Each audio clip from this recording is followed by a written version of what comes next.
성경 묵상을 돕는 해설 가이드입니다. 안녕하세요. 묵상 코치입니다. 함께 읽고 나눌 말씀은 마태복음 15장 1절에서 20절까지 말씀입니다.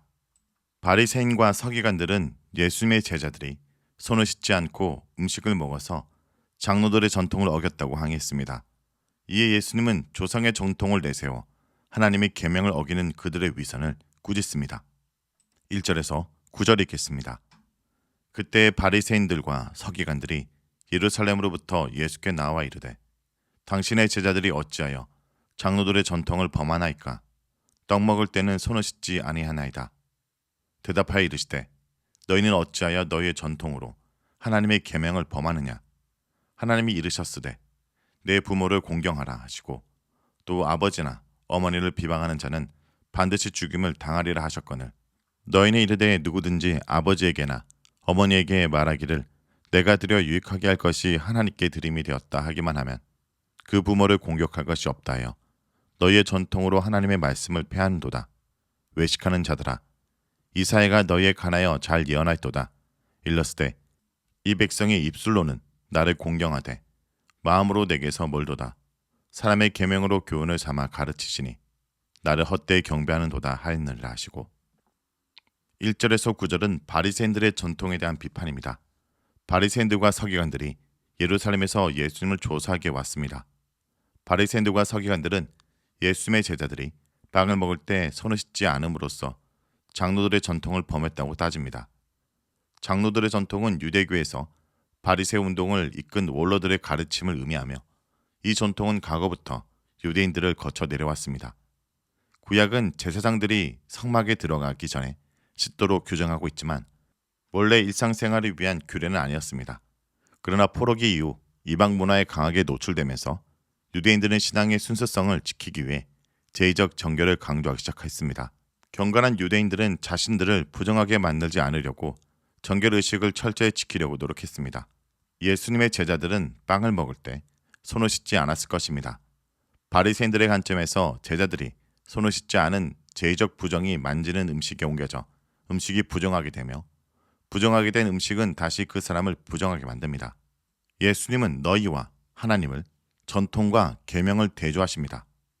바리새인들과 서기관들은 장로들의 전통에 충실했는데 그런 행동 때문에 하나님의 계명을 범했습니다. 예수님은 장로들의 전통이 하나님의 계명을 범하는 예로 부모 공경에 대한 하나님의 계명과 장로들의 전통을 지적하십니다. 바리새인들은 어떤 사람이 부모에게 드려져야 할 것을 하나님께 이미 드려진 것이라고 부모에게 말하기만 하면 부모를 공경하지 않아도 문제가 없다고 가르쳤습니다.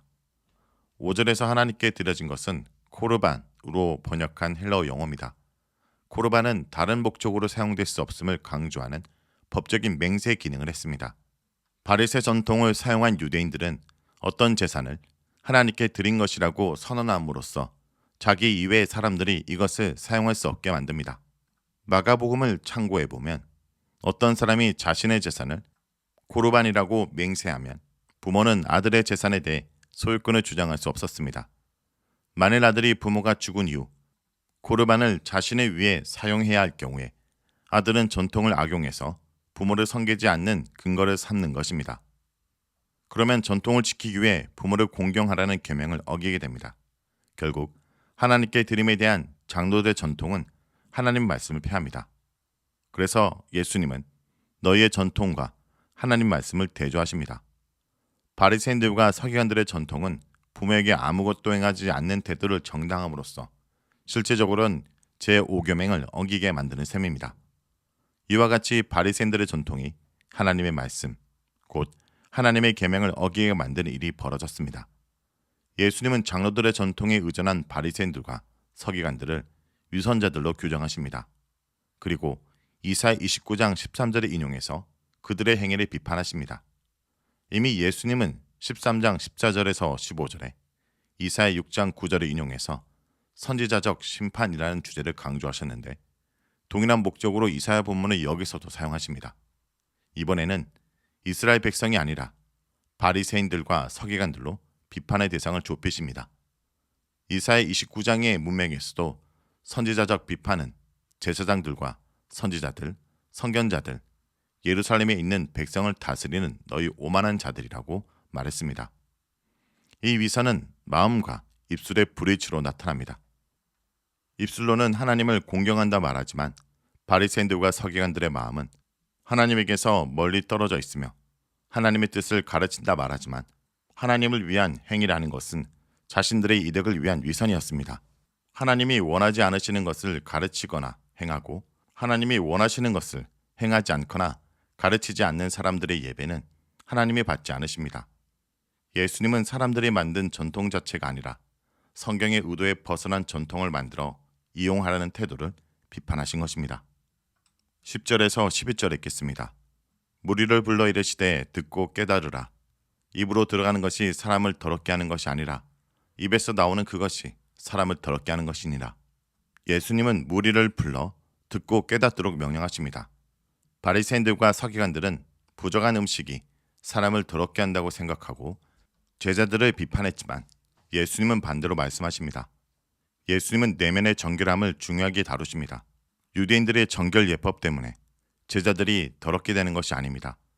완악한 바리새인들은 마음이 부정함으로 그들의 전통에 따른 정결 제의를 지킨다고 해서 정결하게 되는 것은 아닙니다. 여기서 예수님은 율법의 의도를 알지 못한 채 외적인 규례를 만들어 지키면서 만족해하는 태도의 문제를 지적하십니다. 이는 예수님께서 마태복음 9장 13절과 12장 7절에서 호세 6장 6절을 인용하신 것과 같은 의미입니다. 12절에서 20절 읽겠습니다. 이에 제자들이 나와 이르되 바리새인들이 이 말씀을 듣고 걸림이 된 줄 아시나이까? 예수께서 대답하여 이르시되 심은 것마다 내 하늘 아버지께서 심으시지 않은 것은 뽑힐 것이니 그냥 두라. 그들은 맹인이 되어 맹해를 인도하는 자로다. 만일 맹인이 맹해를 인도하면 둘이 다 구덩이에 빠지리라 하시니 베드로가 대답하여 이르되 이 비유를 우리에게 설명하여 주옵소서. 예수께서 이르시되 너희도 아직까지 깨달음이 없느냐? 입으로 들어가는 모든 것은 배로 들어가서 뒤로 내버려지는 줄 알지 못하느냐? 입에서 나오는 것들은 마음에서 나오나니 이것이야말로 사람을 더럽게 하느니라. 마음에서 나오는 것은 악한 생각과 살인과 간음과 음란과 도둑질과 거짓 증언과 비방이니 이런 것들이 사람을 더럽게 하는 것이요 씻지 않은 손으로 먹는 것은 사람을 더럽게 하지 못하느니라. 12절에서 20절은 제자들과 예수님의 대화 장면입니다. 예수님은 12절에서 14절에 바리새인들의 문제를 지적하시고 15절에서 20절에서는 11절의 말씀을 해설하십니다. 예수님은 제자들에게 바리새인들의 정체와 운명에 대해 말씀하십니다. 13절에서 예수님은 나의 하늘 아버지께서 심지 않은 것은 뽑힌다고 말씀하십니다. 가족 언어인 나의 하늘 아버지를 사용하심으로써 하나님은 장로들의 전통으로 백성을 속박한 바리새인들은 하나님과 관련이 없는 신부님을 암시하고 있습니다. 예수님은 바리새인들과 서기관들뿐 아니라 이들을 따르는 백성을 동일하게 맹인으로 이해하십니다. 예수님은 비유의 의미를 묻는 베드로에게 입에 들어가는 음식이 배에서 대변으로 나가는 줄 알지 못하는지 질문하십니다. 입에서 나오는 것은 마음에서 나오는 것이며 이것이 사람을 더럽히는 것입니다. 예수님은 마음을 강조하십니다. 마음은 사람의 핵심 부분으로서 느끼고 생각하고 행동을 결정하게 만듭니다. 마음이 정결하지 못하면 모든 악한 것이 마음에 나와 사람을 더럽게 만듭니다. 본문은 종교 행위의 근거 혹은 전통이 우상이 될 수 있음을 경고합니다.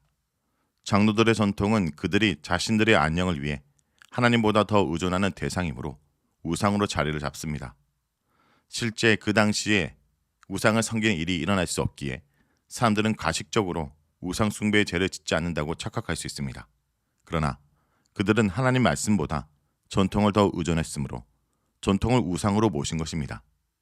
정결의식이 하나님과 하나님 말씀보다 더 신뢰하는 대상이 되는 순간 전통은 우상이 됩니다. 교회나 교단의 헌법, 규칙, 간섭 등은 처음에는 좋은 의도로 만들어집니다. 그러나 건전한 법이라고 해도 하나님 말씀보다 더 의지하는 대상으로 자리를 차지한다면 전통을 향한 열정은 우상을 향한 예배가 됩니다. 교회에서 자신들의 뜻을 정당하려고 신성 불가침의 근거로 전통을 내세우는 순간 우상에게 절하고 있는 것입니다. 전통이라는 우상은 가장 종교적이라고 하는 무리에게 역사와 전통을 수호하고 보수한다고 목소리를 높이는 선생들에게 더 가까이 다가가 예배로 위장한 채 하나님 노릇을 하고 있습니다. 그러므로 기독교 공동체는 전통을 논하기 이전에 예수님의 말씀과 삶에 실천하는 길을 먼저 나서야 합니다. 특히 교회는 하늘의 아버지께서 심으신 나무입니다. 하늘 아버지를 모시고 살아가는 교회 가족 공동체는 마음의 문제를 중요하게 생각하고 마음을 점검해야 합니다. 자, 여기까지가 마태복음 15장 1절에서 20절까지 말씀입니다. 오늘 말씀을 통해 우리는 무엇을 묵상하고 적용해야 할까요? 예수님은 참된 순종과 경배를 원하십니다.